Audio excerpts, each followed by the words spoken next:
Fala galera do Cinepop, aqui é o Thiago Nola e hoje eu trago pra vocês a crítica em vídeo da primeira temporada de Avatar, O Último Mestre do Ar, uma das séries mais aguardadas de 2024 e que finalmente chegou à Netflix. Então continua assistindo e vê o que a gente achou.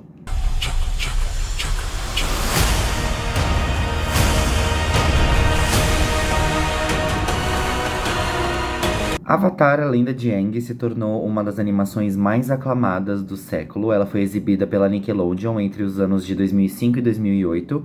E ela deu o nome para as animações que traziam temas um pouco mais adultos dentro de um contexto um pouco mais infantil. Então, depois de Avatar, a Lenda de Aang, a gente teve diversas produções de diversos estúdios que conseguiam transformar uma narrativa essencialmente voltada para um público mais jovem, para um público de todas as idades, justamente por tratar de temas muito importantes para a discussão. Como, por exemplo, em Avatar, a Lenda de Aang, a gente tem temas como totalitarismo, a gente tem temas como identidades, como a perda, como trauma, como luto, a gente tem a questão da ideologia, a gente tem inúmeros temas sendo tratados numa animação que é voltada para as crianças e que trouxe um novo capítulo para esse gênero. Em 2010, o M. Night Shyamalan resolveu fazer um live action que a gente prefere esquecer, chamado O Último Mestre do Ar. Não foi colocado o nome de Avatar porque tanto o diretor quanto o estúdio não queriam que o filme fosse confundido com o Avatar do James Cameron, que tinha saído um ano antes.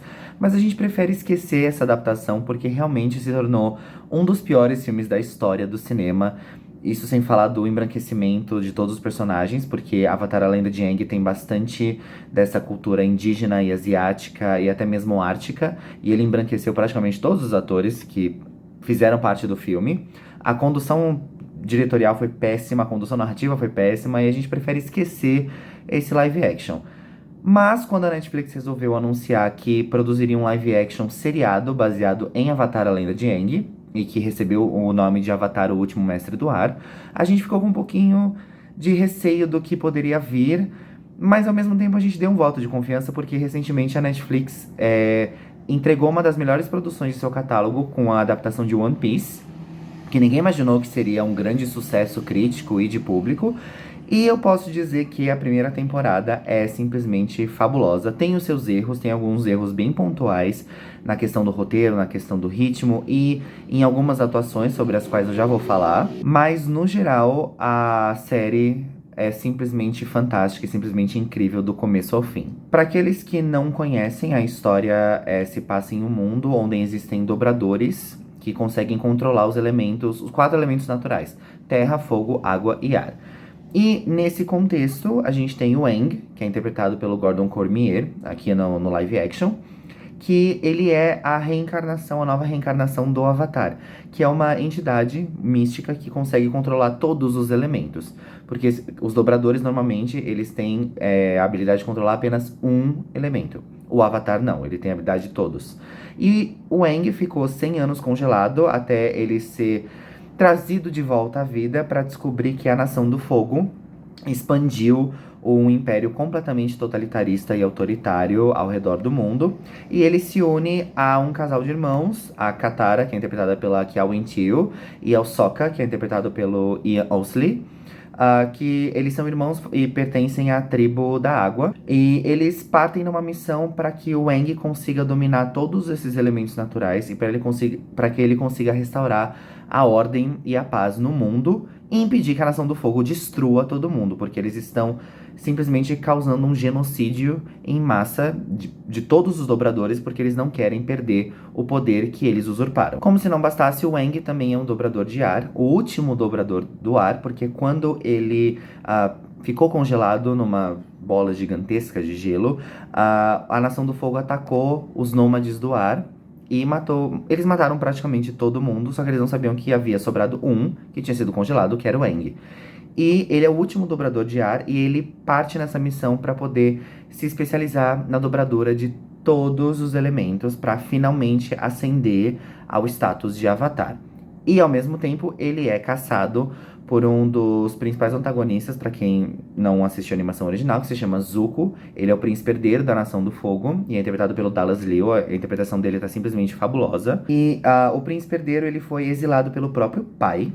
o Senhor do Fogo Ozai, que é interpretado pelo Daniel Day-Kim, que também tá fabuloso na primeira temporada. Inclusive, ele ganha um pouco mais de protagonismo no live action, que eu achei muito bem-vindo.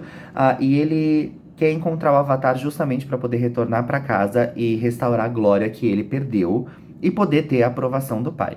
Então tem muita coisa acontecendo e a série trata cada uma dessas tramas e subtramas com cautela e com cuidado que valem muito a pena pra gente, principalmente para aqueles que acompanharam a animação original, mas isso não significa que os novatos que nunca ouviram falar de Avatar ou que estão sendo introduzidos a esse mundo pela primeira vez não vão se divertir, muito pelo contrário. Essa série é feita para absolutamente todo mundo. E essa universalidade é graças ao Albert Kim, que é o showrunner e que é o criador da adaptação em live action. Ele cria uma carta de amor para a série animada original da Nickelodeon e ele consegue expandir os personagens de forma bastante incrível e de forma a fazer a gente se apaixonar por cada um deles em determinados momentos, claro, porque a gente tem os mocinhos, a gente tem os vilões, afinal a gente tá lidando com uma clássica jornada do herói, do Joseph Campbell, então a gente tem todos os arquétipos que o Campbell eternizou nos livros dele, mas a gente também tem uma profundidade muito bem-vinda e que claro que a gente tem algumas alterações que, na verdade, não mudam a história. Eu acho que essas alterações podem causar um certo desconforto nos fãs inveterados da animação. Mas as mudanças não foram tão drásticas assim. Houveram algumas mudanças de personalidade, talvez porque dentro desse universo live action fazia mais sentido. E analisando a obra como uma obra audiovisual e tentando desassociá-la da animação original, funciona muito, muito bem. O elenco tá simplesmente fabuloso. O Gordon Cormier é o nosso Aang em live action. Ele consegue pegar todos os trejeitos do Aang animado e ainda consegue trazer uma identidade única. A gente também tem a Kel Wenteel como a Katara. Ela simplesmente tá fabulosa. Ela rouba a nossa atenção várias e várias vezes. A gente tem o Dallas Liu, como eu já comentei, que faz uma interpretação fabulosa. Na minha opinião, eu acho que a única pessoa que ficou um pouco ofuscada pelo trabalho incrível dos outros colegas foi o Ian Ousley, que faz uma interpretação boa, mas eu acho que não consegue chegar na interpretação que os outros membros do elenco fazem. Mas isso não quer dizer que ele tá ruim, muito pelo contrário, ele tá muito bom na série. Eu acho que o elenco inteiro tem uma química fabulosa e que funciona muito, muito bem. Pra aqueles que estavam um pouco apreensivos com os efeitos visuais, não precisam ficar, porque eles são muito, muito bem feitos, bem construídos. As coreografias das lutas são impecáveis, são impecáveis.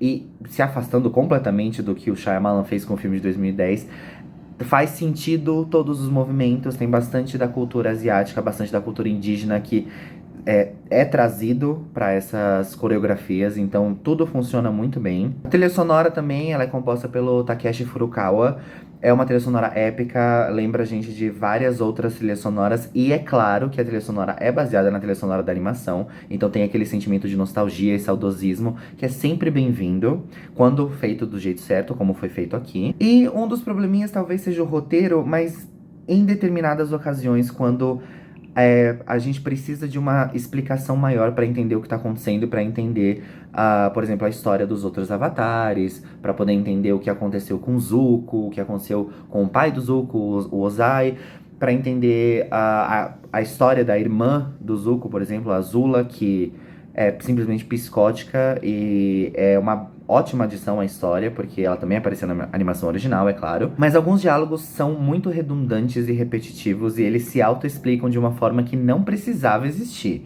A gente conseguia entender o que aconteceu mesmo sem esses diálogos, mas não que esses erros ofusquem toda a beleza da série, porque a série é muito boa. A primeira temporada é simplesmente fantástica, é uma delícia de assistir e eu tenho certeza que vocês vão devorar do começo ao fim em uma tacada só. Bom, gente, essa foi minha breve crítica em vídeo da primeira temporada de Avatar, o Último Mestre do Ar. Espero que vocês tenham gostado. Assistam, já está disponível na Netflix. Depois voltem aqui e comentem o que vocês acharam, que eu quero saber. E obrigado e até a próxima.